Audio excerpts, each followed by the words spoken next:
안녕하세요. 반갑습니다. 오늘 3월 3일 주일 아침입니다. 오늘은 특별히 우리 고등학교에 와서 지금 설교를 하고 있습니다.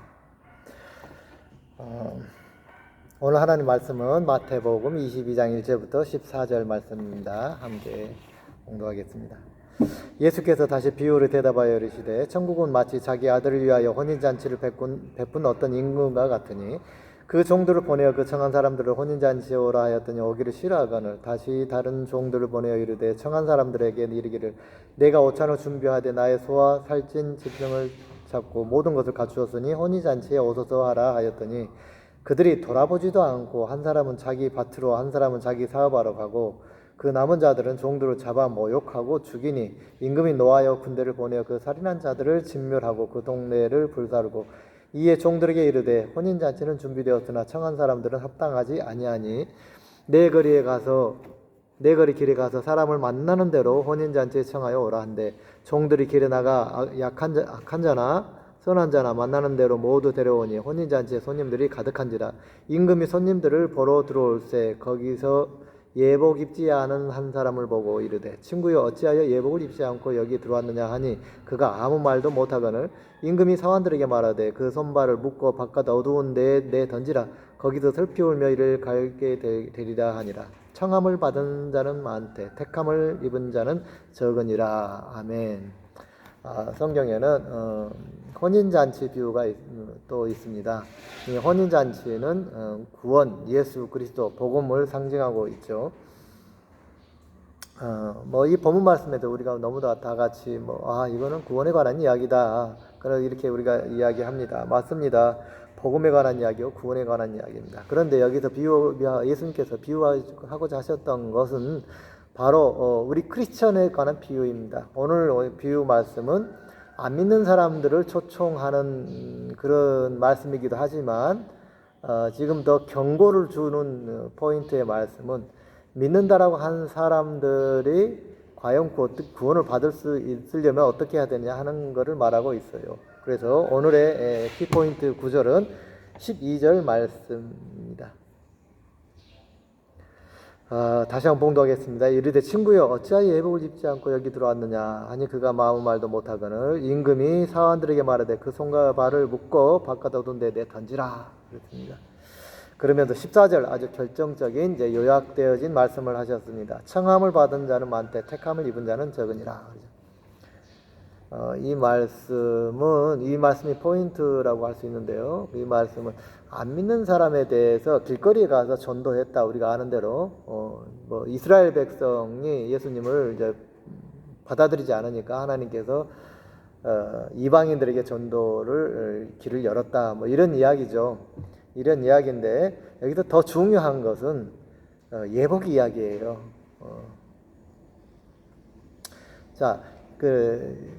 결국 이스라엘 백성이든지 선택된 사람들이든지 아니면 이방인으로서 왔든지 간에 그리스도인이 됐든지 간에 예복을 입지 않는 그리스도인들 그 말이에요. 예복을 입지 않는 그리스도인들. 우리가 이걸 도덕적으로 해석하면 참 난감합니다.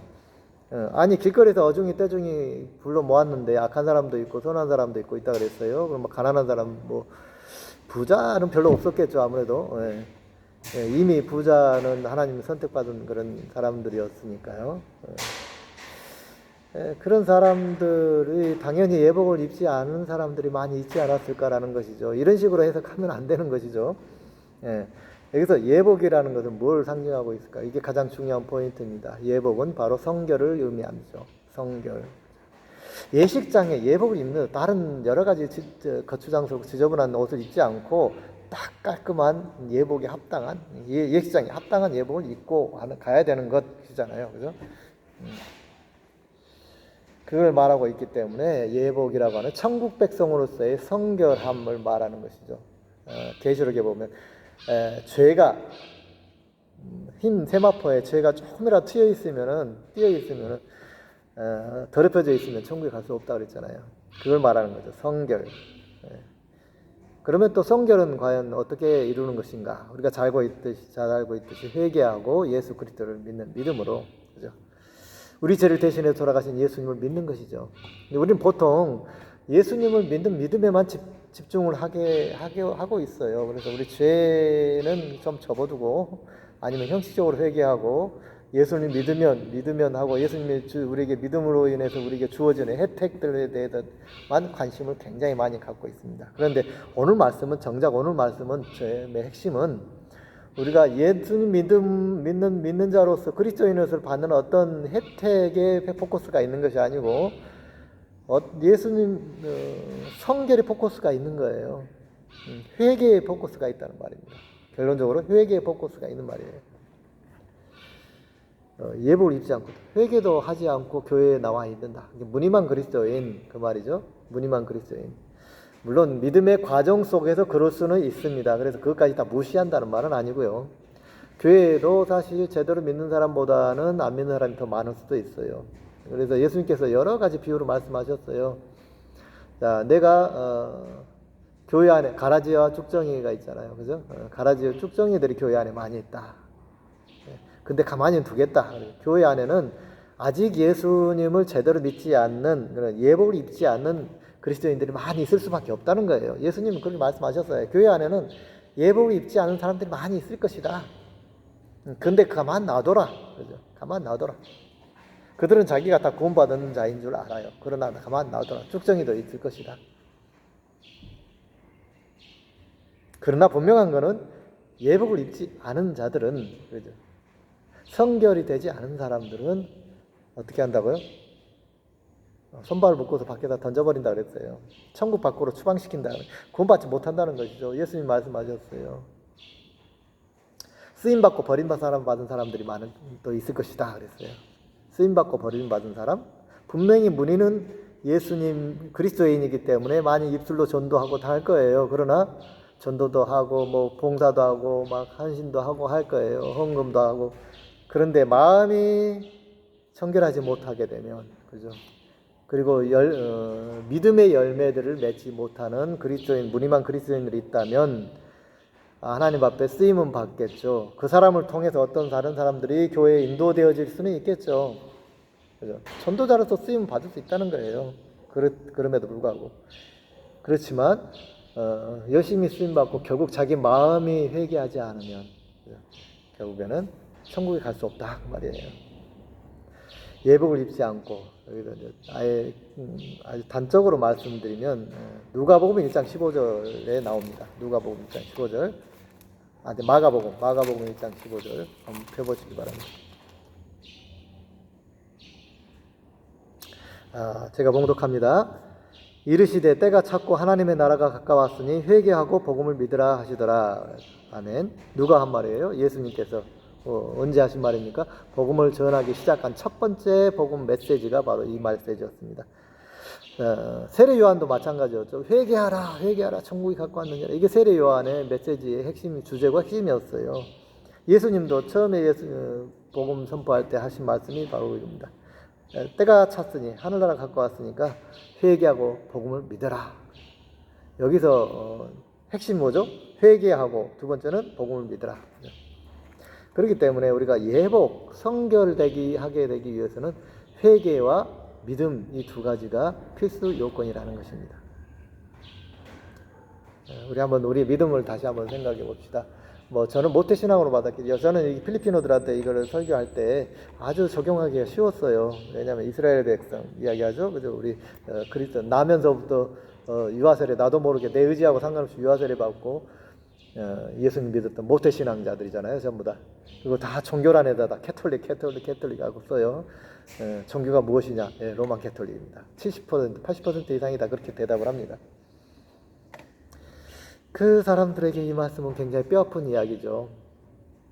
그래서 그렇게 해서 교회 여러분들은 캐톨릭이라고 할 수 있습니다. 그러나 예복을 입지 않으면 하나님께서는 저 문 밖으로 버려버린다고 그랬어요.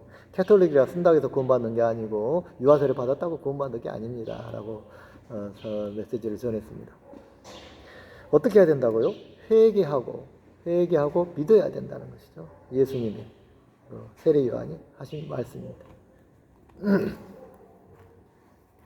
오늘 우리도 다시 한번 생각해 보시기를 원합니다. 묵상하기를 원합니다. 회개, 우리가 믿음 생활을 오래 하다 보면 이제 자꾸 매너리즘에 빠지게 되잖아요. 부뎌지게 되잖아요. 그러다 보면 또 이 회개의 문제가 저 멀리 물 건너가게 돼 있어요.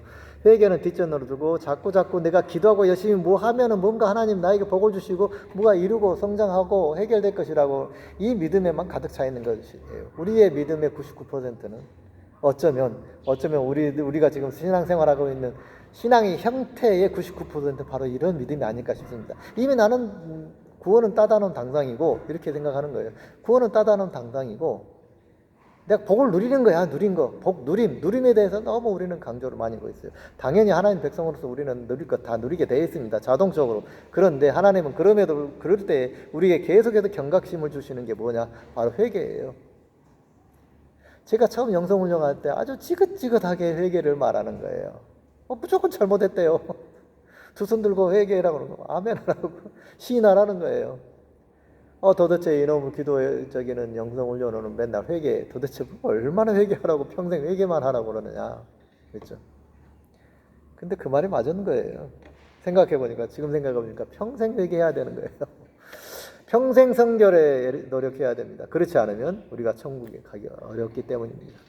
언젠가 쓰임받다가 우리는 집사, 장로, 권사, 목사로 지금 선교사로 쓰임받을지 모르지만 우리가 회개가 없으면 회개지 않으면 우리가 교만해지게 되고 교만의 영이 우리에게 들어오고 교만해지다 보면 하나님께서 우리를 열심히 직분 때문에 쓰실 줄 모르지만 언젠가 버릴 수도 있다는 것입니다. 그렇기 때문에 우리는 저 하늘나라 가기 전까지 우리는 항상 회개에 집중해야 될 것입니다. 오늘 말씀이 바로 예수님께서 우리에게 주신 이 말씀이 바로 그것입니다. 회개, 어떻게 맨날 회개하라고 하느냐? 맞습니다. 죽을 때까지 회개해야 됩니다. 죽을 때까지 우리는 죄를 지을 수밖에 없는 사탄과 함께 살아가는 존재이기 때문입니다. 죄를 안 지을 수는 없으나 성경이 그랬어요. 그랬었기 때문에 우리가 온전할 수는 없어요. 죄를 안 지을 수는 없어요. 그러나 우리는 회개해야 된다. 그렇기 때문에 회개해야 된다라고 평생 회개해야 된다라고 말씀하고 계십니다. 성도 여러분, 우리는 매일매일 회개하고 믿음에 맞는 믿음의 열매를 맺으며 살아가는 저와 여러분이 되시기를 간절히 축원드립니다. 할렐루야, 아멘. 또 이 한 주간도 이 말씀을 깊이 묵상하시고 맨날 똑같은 이야기, 맨날 복음 이야기, 맨날 회개 이야기가 아니라 그만큼 오늘 또 회개할 제목들이 우리 속에는 내 비밀 속에는 아무도 모르지만 누구나 최 목사님, 선교사님 참 정말 대단하십니다. 그런지 모르지만 내 마음속에는 오늘 또 회개할 것으로 가득 차 있다는 것입니다. 정대로 우리들 마음속에 우리 믿음의 양심 속에 신앙의 양심 속에 느껴지는 숨겨있는 그런 회개할 거리들 주님 앞에 오늘 또 회개하며 이 한 주간도 회개하며 주님 앞에 성결히 나아가며 또 돌아서는 하나님 말씀을 가르친 대로 예수님 말씀을 가르친 대로 실천하는 한 시간 믿음으로 실천하는 이 한 주간이 되시기를 간절히 축원드립니다. 아멘. 다 같이 기도하겠습니다. 주님, 영광의 주님 감사합니다. 우리가 정말 회개는 끝이 없이 죽을 때까지 강조해도 부족함이 없다라고 말씀하십니다. 회개는 한 번 하고 한 번에 구원받고 끝나는 것이 아니라고 말씀하십니다. 주님, 우리가 오늘도 내일도 주님 앞에서 겸손하게 회개하게 해주시옵시고 또 예수 그리스도의 십자가의 보혈의 공로와 힘과 권세를 믿음으로 우리가 성결함을 받게 하여 주시옵소서. 오늘도 성결하게 되기를 원합니다. 오늘도 저희는 죄 가운데 있사오나 예수 그리스도의 보혈 앞에 회개함으로 성결케 되기를 원합니다. 주님 함께하여 주옵소서. 주님 인도하여 주옵소서. 성령의 권능으로 우리를 새롭게 하옵소서. 이제는 우리 주 예수 그리스도의 은혜와 하나님 아버지의 무한하신 사랑과 성령님의 교통하심이 오늘도 주님 앞에 엎드려 회개하며 오늘도 악으로부터 돌아서기를 결심하며 결단하며 믿음의 열매를 맺기를 사모하는 아버지의 사랑하는 자녀들 머리 위에 이제부터 영원까지 함께 하시기를 간절히 축원하옵나이다. 아멘. 할렐루야. 감사합니다. 우리 교회가 감사하게도 이제 3분의 1의 지붕을 덮었습니다. 지붕을 3분의 1 어제까지 덮고요. 우리 그동안 고민하고 있었던 문제가 하나 있었는데 3층을 앞에 계단 쪽에 위 공간이 너무 튼튼하게 제가 볼을 대놔가지고 너무 아까운 거예요. 거기에도 뭔가 지으면서 조금 사무실 공간, 다목적실들이 조금 아쉽다라고 생각했는데 갑자기 최종적으로 그곳에 3층을 올리기로 결정을 했습니다. 그래서 거기에다 지금 한 이틀 전부터 다시 이제 슬랍으로 치려고 다시 막 거푸집을 대고 있어요. 공사 기간이 다시 또 연장되고 공사비가 또 할증되게 됐습니다. 고민 많이 했어요. 와, 이거 2억 가지고 충분히 공사 마무리할 수 있다라고 아주 좋아했는데 하다 보니까 제가 뭔가 그냥 기초에다 너무 많이 투자를 했나 봐요. 재료비에다가. 인건비는 24% 미만인데 이거 재료비가 엄청 들어갔어요. 그래서 뭐 튼튼해서 좋긴 합니다만 2억에 끝낸다는 것이 너무 지금 힘들고 어렵게 되었습니다. 어쨌든 그럼에도 불구하고 계속해서 3층에 대한 감동이 있고, 저거는 지금 어떻게 나중에 다시 하기가 어려운 거니까 지금 설계 변경하면서 그냥 3층 올려버린 거예요. 그래서 입구 쪽만 3층을 올리고 거기에 뭐 다목적실로 지금 새롭게 하고 있습니다. 나머지 모든 마무리들을 하나님께서 영광스럽게 마무리하시기를 기도해 주시기 바랍니다. 아멘. 자, 행복하세요.